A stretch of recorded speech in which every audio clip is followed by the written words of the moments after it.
मंगलमय मंगल करण वीतराग विज्ञान। नमो ताहि जाते भय अरहंतादि महान।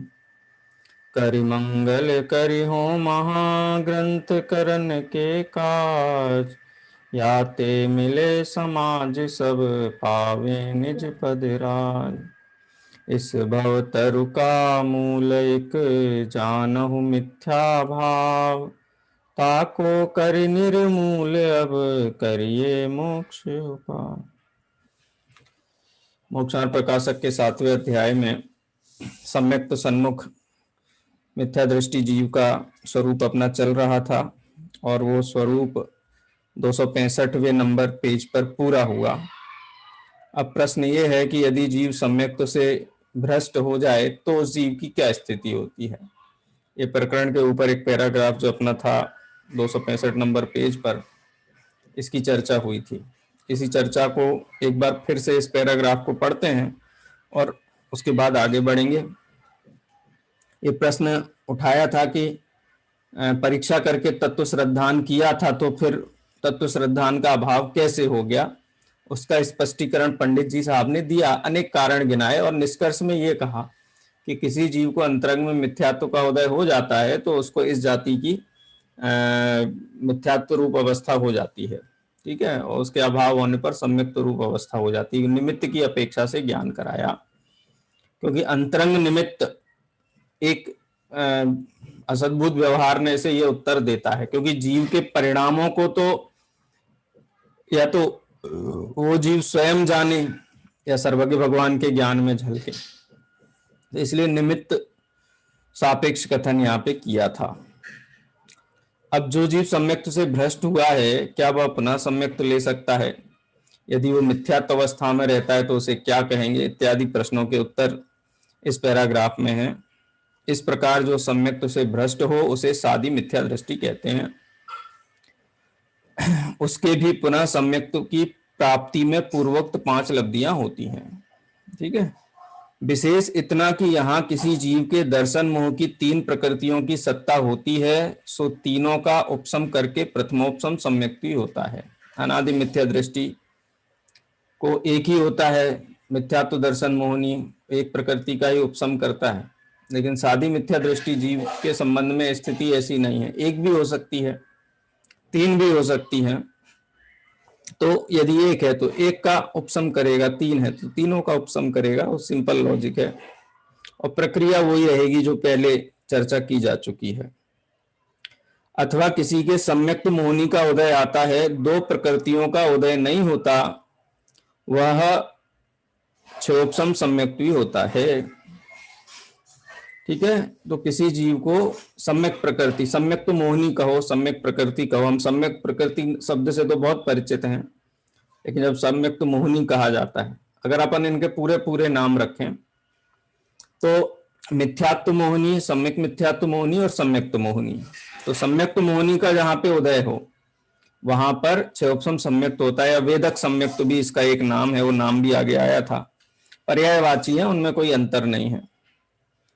उसके गुण श्रेणी आदि क्रिया नहीं होती तथा अनिवृत्तिकरण नहीं होता है, क्योंकि अनिवृत्तिकरण में अंतरकरण और उपसमकरण ये 2 प्रक्रियाएं होती हैं, तो इस जीव को आवश्यकता ही नहीं है ना अंतरकरण की ना उपसमकरण की, तो अनिवृत्तिकरण परिणामों की आवश्यकता नहीं होती है यदि जीव क्षयोपशम सम्यक्त की ओर जाता है तो। तथा किसी जीव को मिश्र मोहनी का उदय आता है, सम्यक मिथ्यात्व, ठीक है, उसको 2 प्रकृतियों का उदय नहीं होता है, मिथ्यात्व मोहनी और सम्यक प्रकृति मोहनी का, वह मिश्र गुण स्थान को प्राप्त होता है, उसके करण नहीं होते। करण नहीं होते माने उसको ये 3 करण नहीं होते हैं, अदयकरण, अपूर्वकरण, अनिवृत्तिकरण। इस प्रकार सादी मिथ्या दृष्टि के मिथ्यात्व छूटने पर दशा होती है। जब वो मिथ्यात्व छोड़ता है, माने क्या क्या स्थिति हो सकती है, क्षोपसम सम्यक्ति हो सकता है, उपसम सम्यक्ति हो सकता है, या मिश्र हो सकता है, सम्यक मिथ्यात्व गुण स्थान में जा सकता है, दूसरा गुण स्थान ऊपर जाने का गुण स्थान नहीं है। अब एक स्थिति क्षायक सम्यक्त की भी है, तो क्या सादी मिथ्या दृष्टि जीव सीधे क्षायक सम्यक्त भी प्राप्त कर सकता है? तो नहीं कर सकता है। क्षायक सम्यक दृष्टि जीव क्षायक सम्यक्त तो क्षयोपम सम्यक्त वाला जीव ही प्राप्त करता है, ऐसा नियम है। यानी मिथ्यात्व से क्षायक सम्यक्त नहीं हो सकता और उपसम सम्यक्त से क्षायक सम्यक्त नहीं होता।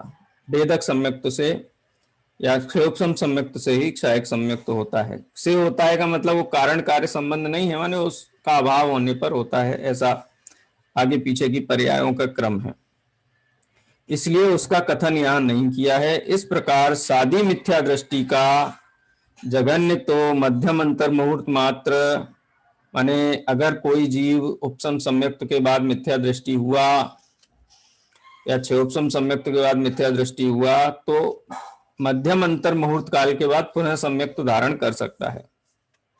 और बड़े से बड़ा गैप पड़े तो कितना पड़ेगा, तो एक अंतर मुहूर्त किंचित उत्कृष्ट किंचित न्यून अर्ध पुद्गल परावर्तन मात्र काल जानना। अर्ध पुद्गल परावर्तन से कुछ कम काल जानना चाहिए।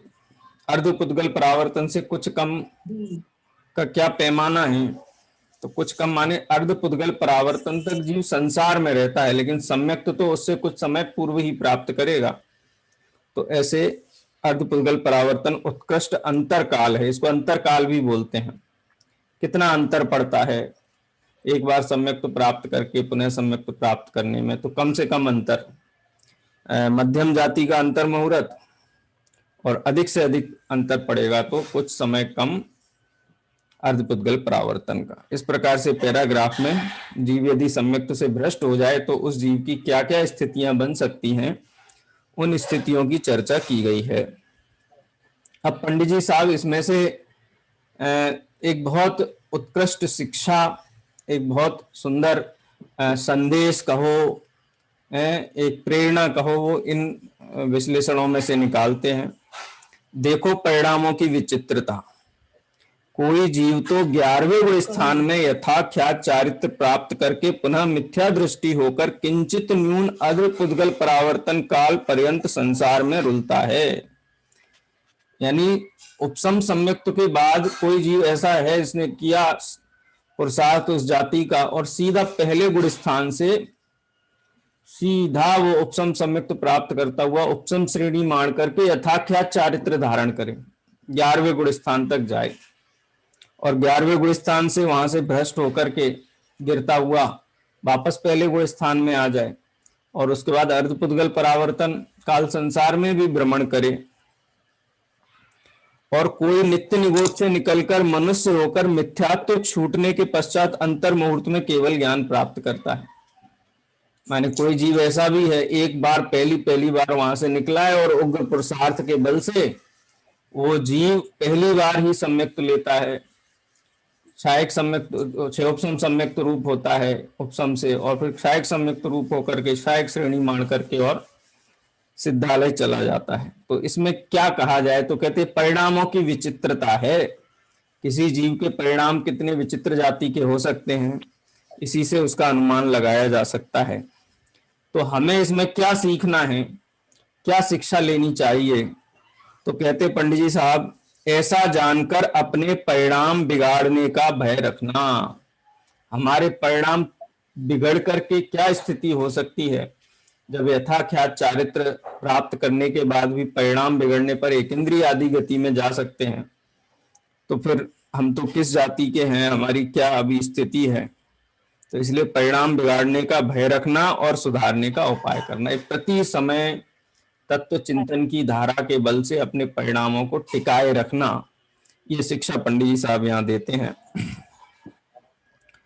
तथा उस सादी मिथ्या दृष्टि के थोड़े काल मिथ्यात्व का उदय रहे तो बाह्य जैनीपना नष्ट नहीं होता है। बाह्य जैनीपना नष्ट नहीं होता है। जैसे अपन एक एग्जाम्पल के लिए लें, कोई 6ठे 7वें गुण स्थानवर्ती मुनिराज हैं और कदाचित किसी विकल्प से वो गुण स्थान से गिर जाएं, पहले में भी आ जाएं, तो भी द्रव्यलिंग तो बना रहेगा, चर्या भी वैसी बनी रहेगी, उसमें भी कहीं कोई अंतर नहीं पड़ेगा। किसी को देखने में, किसी को बाहर में किसी को जानने में नहीं आएगा, केवली भगवान उसको जाने, अवधि ज्ञानी जाने, वो स्वयं जाने। तो बाह्य जैनीपना तो नष्ट नहीं होता है, वह तत्वों का अश्रद्धान व्यक्त नहीं होता है, आगमानुसारी ही चलता है जीव। वह विचार किए बिना ही, वह थोड़े विचार ही से सम्यक्त की प्राप्ति हो जाती है, पुनः सम्यक्त में जाकर के स्थित हो जाता है वह जीव। तथा बहुत काल तक मिथ्यात्व उदय रहे तो जैसी अनादि मिथ्या दृष्टि की दशा होती है वैसी इसकी भी दशा होती है। जब कुछ काल का अंतर पड़ता है तो कोई विशेष बाहर में देखने में नहीं आता है, लेकिन इतना लंबा अंतर पड़े अल्पगल परावर्तन जितना, तो फिर तो एक इंद्रिय दो इंद्रिय आदि सभी पर्याय उसको होती हुई देखी जाती हैं। ग्रहित मिथ्यात्व को भी वह ग्रहण करता है, सादी मिथ्या दृष्टि जीव ग्रहित मिथ्यात्व भी हो जाता है, ये कहते हैं यहाँ पे। और निगोद आदि में भी रुलता है, इसका कोई प्रमाण नहीं है, माने इसका कोई आप पैमाना नहीं है नापने का, सादी मिथ्या दृष्टि जीव की क्या स्थितियां हो सकती हैं। मैंने ये भी पढ़ा है, मैं अभी स्मरण में नहीं है मेरे, आप इसको देखना कहीं और चर्चा करना, कि मारीची का जीव भी क्षयोपम सम्यक्त वाला जीव था, ऐसा कहीं पढ़ने में आया, और बाद में वो सम्यक्त से च्युत हो गया, 363 मिथ्या मतों का प्रचार प्रसार किया, ग्रहित मिथ्यात्वी हो गया स्पष्ट, और मरण करके कोई नरक तिर्यंच में नहीं गया, देवगति में गया वो जीव। तो ऐसी स्थितियां होती हैं, तो इन स्थितियों का भी ज्ञान होना चाहिए। इनमें से उसके बाद फिर कालांतर में देव गति से फिर अधोगति एक इंद्रिय में भी गया जीव, उसके मारीची की पर्याय धारण करने के बाद। तो ऐसी बातें हैं, गया है अकहुआ की पर्याय में रहा बात। हाँ वही 27 बार निगोद गया।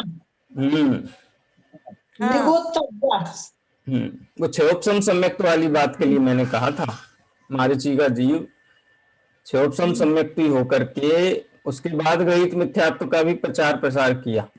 इसलिए एक एक समय के परिणाम की कितनी कीमत है, पंडित साहब यहाँ ये कहना चाहते हैं। थोड़ी भी सावधानी हटी, गाड़ी चला रहे हैं हाईवे के ऊपर, बस 3 सेकंड 5 सेकंड के लिए ध्यान हटे तो उतने में कितनी बड़ी दुर्घटना हो सकती है, क्योंकि गाड़ी की स्पीड इतनी है। सर मारीच का जीव, मारीच अब मारीच की पर्याय में क्षयोपम सम्यक्ति था। हाँ ऐसा मैंने पढ़ा है, मैं अभी उसको कहाँ पढ़ा है, काफी समय पहले मैंने किसी पुस्तक में ऐसा पढ़ा था, देखूंगा मैं, मुझे एक दो पुस्तकों का नाम याद आ रहा है, मैं देखूंगा, उसके बाद उसके संबंध में प्रामाणिकता से कहूंगा। तथा कोई जीव सम्यक्त से भ्रष्ट होकर सासादन होता है। ये तो आपने सासादन गुणस्थान की परिभाषा पढ़ी ही होगी, कि किसी अनंतानुबंधी चतुष्क में से किसी एक कसाई की तीव्रता होने पर सम्यक्त के शिखर से गिरता है और मिथ्यात्व की भूमि तक नहीं पहुंचा है, अभी बीच में ही हवा में ही गिर रहा है, तो उस काल को ना तो सम्यक्त का काल कहते हैं ना मिथ्यात्व का काल कहते हैं, उसको कहते हैं सासादन।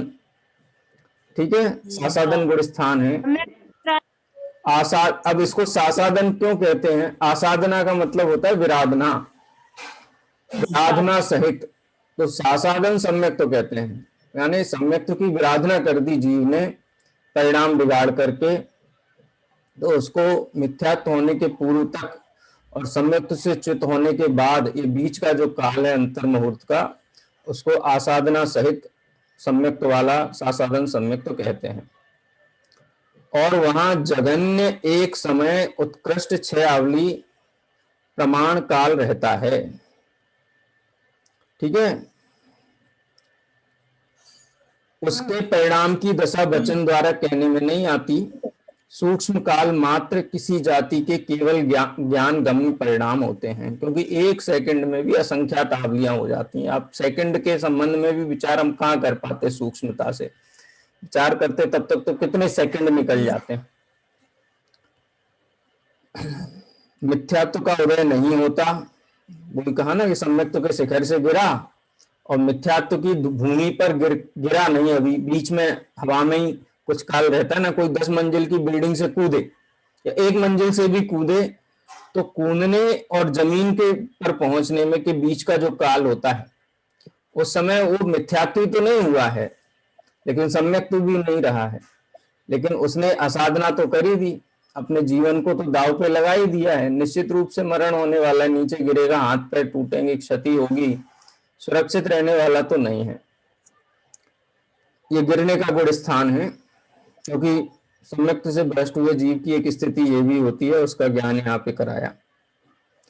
तथा कोई जीव सम्यक्त से भ्रष्ट होकर मिश्र गुण स्थान को प्राप्त करता है, यानी चौथे गुण स्थान से तीसरे गुण स्थान में आया, वहां मिश्र मोहनी का उदय होता है। इसका काल मध्यम अंतर मुहूर्त मात्र है, यानी जो शिक्षा ग्रहण की थी उसकी जो प्रतीति हुई थी, उस प्रतीति में उसको कहीं इस प्रकार है कि इस प्रकार है, इस प्रकार से द्वैत उत्पन्न हो जाए, संशय उत्पन्न हो जाए, उस काल को, जैसे गुड़ और दही के मिश्रित स्वाद वाला, ऐसा उदाहरण आता है कर्णन योग के ग्रंथों में, तो वो परिणाम भी वास्तव में केवल ज्ञान गम्य ही है, उसका काल अंतर मध्यम अंतर मुहूर्त मात्र है।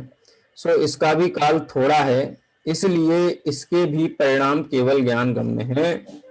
यहाँ इतना भाषित होता है कि जैसे किसी को शिक्षा दी, उसे वह कुछ सत्य और कुछ असत्य एक ही काल में माने, क्योंकि श्रद्धा संबंधी है ना ये तो सारा परिणमन, तो किसी को माने किसी एक विषय में तो सही माने, लेकिन किसी दूसरे विषय में अन्यथा माने, हैं, भगवान को सर्वज्ञ तो माने, लेकिन भगवान करता है ऐसी भी मान्यता कहीं प्रकट हो जाए अंतरंग में, तो सर्वज्ञता संबंधी बात तो सत्य मानी, लेकिन भगवान अकर्ता है उनको कर्ता माना, तो ऐसा मिश्र जाति के परिणाम हो सकते हैं। उसी प्रकार तत्वों का श्रद्धान अश्रद्धान एक ही काल में हो, वह मिश्र दशा है। ठीक है, कितने ही कहते हैं हमें तो जिनदेव तथा अन्य देव सर्व ही वंदन करने योग्य हैं इत्यादि मिश्र श्रद्धान को मिश्र गुण स्थान कहते हैं, सो ऐसा नहीं है, यह तो प्रत्यक्ष मिथ्यात्व दशा है। किसी ने प्रश्न किया होगा पंडित जी साहब की सभा में कि कोई जीव ऐसे भी हैं कि जिनेंद्र भगवान को भी मानते हैं, उनकी भी सेवा पूजा करते हैं, तो सम्यक तो है, और ग्रहित रागादि से मलिन ऐसे देवी देवताओं को भी पूजते हैं साथ में, तो वो मिथ्यात्व है। तो सम्यक और मिथ्यात्व का अंश मिलकर के सम्यक मिथ्यात्व रूप हुआ है। तो पंडित साहब उसको स्पष्ट रूप से ना बोलते हैं कि ये तो स्पष्ट स्थूल मिथ्यात्व है, यहाँ देव की प्रतीति हुई नहीं। ठीक है, व्यवहार रूप देवादि का श्रद्धान होने पर भी मिथ्यात्व रहता है। यहाँ तो सच्चे देवगुरु धर्म का भी अन्यथा भक्ति करे तो भी मिथ्यात्व ही है, अन्यथा स्वरूप को अन्यथा माने, बिना निर्धार के उनका नाम आदि का जाप करे तो भी मिथ्यात्व की ही श्रेणी में आता है। अरे अंतक अधयकरण अपूर्वकरण अनिवृत्तिकरण के परिणाम के काल में भी जब जीव मिथ्यात्व के श्रेणी में आता है, तो ये स्थूल मिथ्यात्व की तो बात ही क्या है। इसलिए इसके तो यह विनय मिथ्यात्व प्रकट है, ऐसा जानना। तो पंडित साहब ने बता दिया 5 प्रकार का मिथ्यात्व होता है, उसमें एक विनय मिथ्यात्व है। तो विनय मिथ्यात्व के अंतर्गत जो सर्वदेव को समान माने, उनकी शिक्षाएं विपरीत हैं, एक हिंसा में धर्म कहता है, एक अहिंसा में धर्म कहता है, एक परिग्रह को धर्म मानता है, एक अपरिग्रह को धर्म मानता है, एक कहता है परमाणु परमाणु स्वतंत्र है, और एक कहता है कि मेरी इच्छा के बिना पत्ता भी नहीं हिलता है। तो ऐसे विपरीत स्वरूप बताने वाले देवों को एक साथ मानना, ये तो मिथ्या ही कहलाएगा, विनय मिथ्यात्व के अंतर्गत आएगा। इसलिए इसको मिश्र गुण स्थान नहीं कह सकते, सम्यक मिथ्यात्व रूप अवस्था नहीं कह सकते। और दूसरा हेतु इसमें एक ये भी है कि मिश्र गुण स्थान का काल मध्यम अंतर मुहूर्त मात्र है, लेकिन किसी जीव को आजीवन इस प्रकार का विनय मिथ्यात्व बना रहे तो इतना लंबा काल तो इसका होता नहीं है। ठीक है, आवाज आ रही है? जी सर आ रही है। हाँ, चलिए, इस प्रकार हाँ क्या कहते, व्यवहार रूप देवादि का श्रद्धान होने पर भी मिथ्यात्व रहता है, तब इसके तो देव कुदेव का कुछ निर्णय ही नहीं है, इसलिए इसके तो यह विनय मिथ्यात्व प्रकट है, ऐसा जानना। इस प्रकार सम्यक्त के सन्मुख मिथ्या दृष्टियों का कथन किया, प्रसंग पाकर अन्य भी कथन किया। ये चौथा जो प्रकरण था निश्चयाभासी के बाद व्यवहाराभासी, उसके बाद उभयाभासी और उसके बाद सम्यक्त सन्मुख मिथ्या दृष्टि। ये 4 प्रकरणों के अंतर्गत जैन मिथ्या दृष्टि के स्वरूप का वर्णन किया। ठीक है, जिसमें 3 तो जैनाभास थे, निश्चयाभासी, व्यवहाराभासी, उभयाभासी, ये जैनाभास के अंतर्गत आए, और चौथे नंबर पे वो जैन मिथ्या दृष्टि के अंतर्गत आया, लेकिन वो अल्पकाल में सम्यक तो प्राप्त करने वाला जीव। इस प्रकार जैन मत वाले मिथ्या दृष्टियों के स्वरूप का निरूपण किया। अब ये पंडित साहब एक बहुत महत्वपूर्ण बात यहाँ कहना चाहते हैं, और ये बात इतनी महत्वपूर्ण है क्योंकि हम शुरुआत तो करते हैं सही मार्ग पे आगे बढ़ने के लिए, लेकिन बीच में ही हमारा जो उपयोग है वो भ्रष्ट हो जाता है। भ्रष्ट कैसे हो जाता है कि हम शिक्षा तो धर्म के मार्ग में तो इसलिए है कि हम बहुत दुखी अपने आप को अनुभव करते थे, असरण अनुभव करते थे, तो हमको लगा कि धर्म के मार्ग में चल करके और अपने दुखों का अंत आ जाएगा और हम सर्व प्रकार से सुखी हो जाएंगे।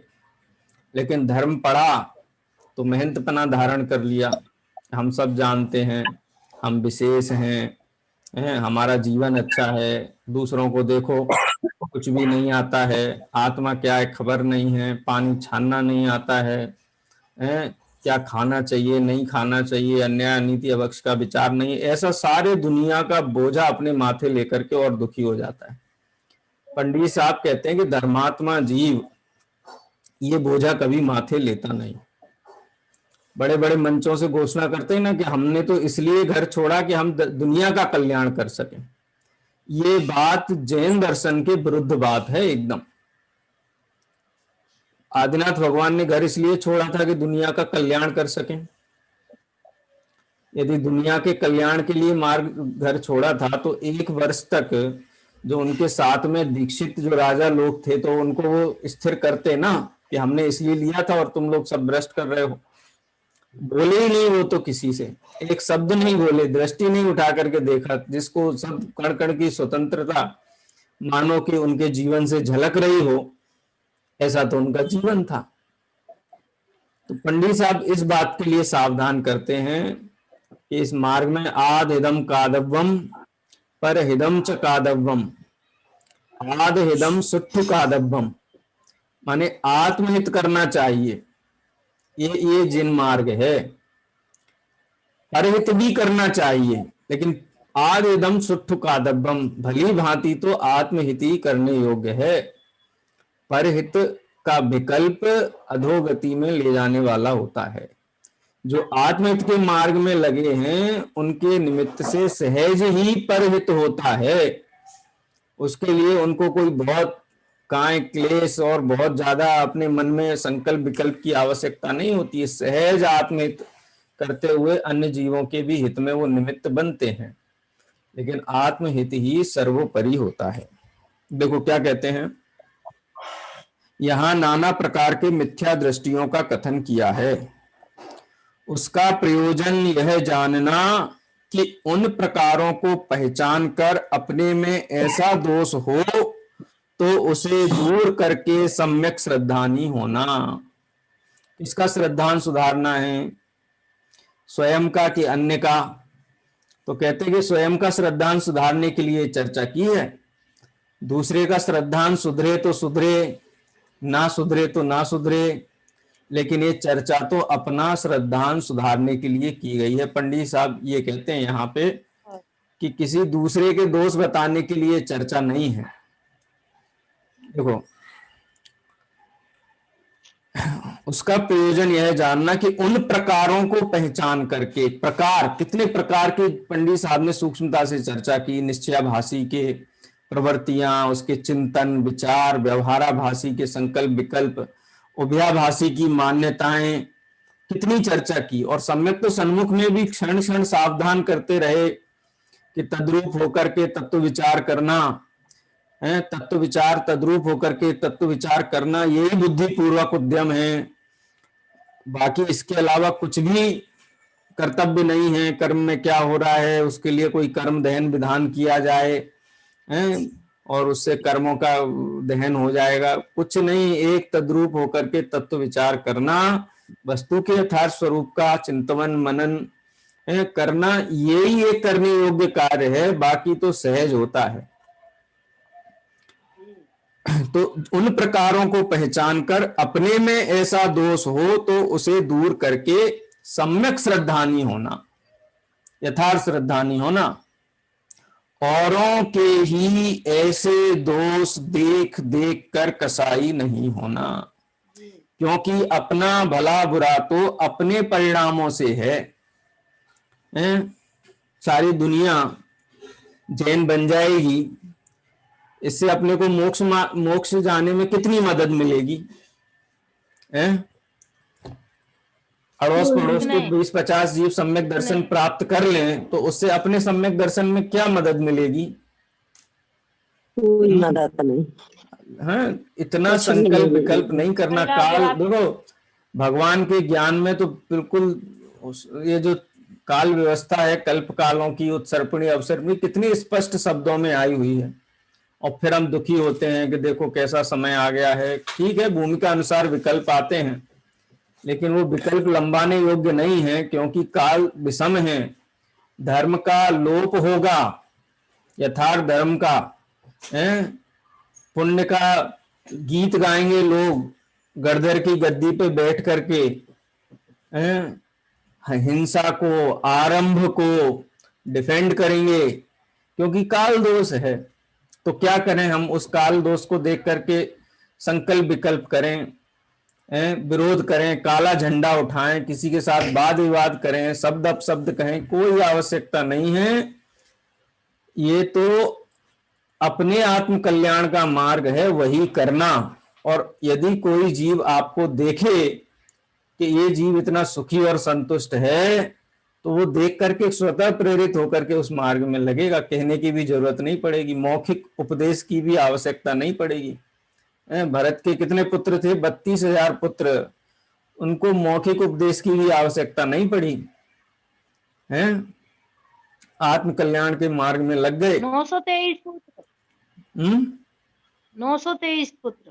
923 पुत्र थे जो निगोज से निकलकर मोक्ष गए थे। हाँ, तो इसलिए सारे दुनिया के झंझट में नहीं पड़ना।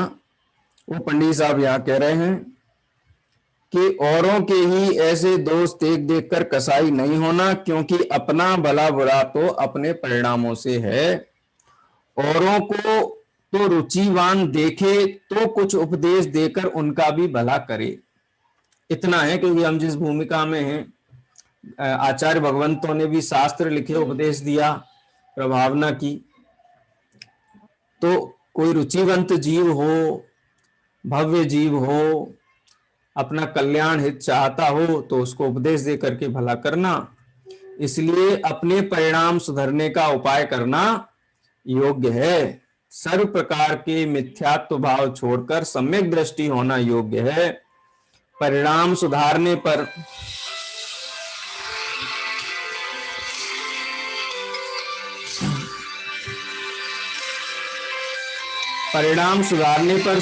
सहज सम्यक परिणाम सुधरेंगे तो सहज सम्यक्त्व के मार्ग में आगे बढ़ेगा। ये कारण कार्य संबंध बता दिया, स्थूल कारण कार्य संबंध तत्व विचार।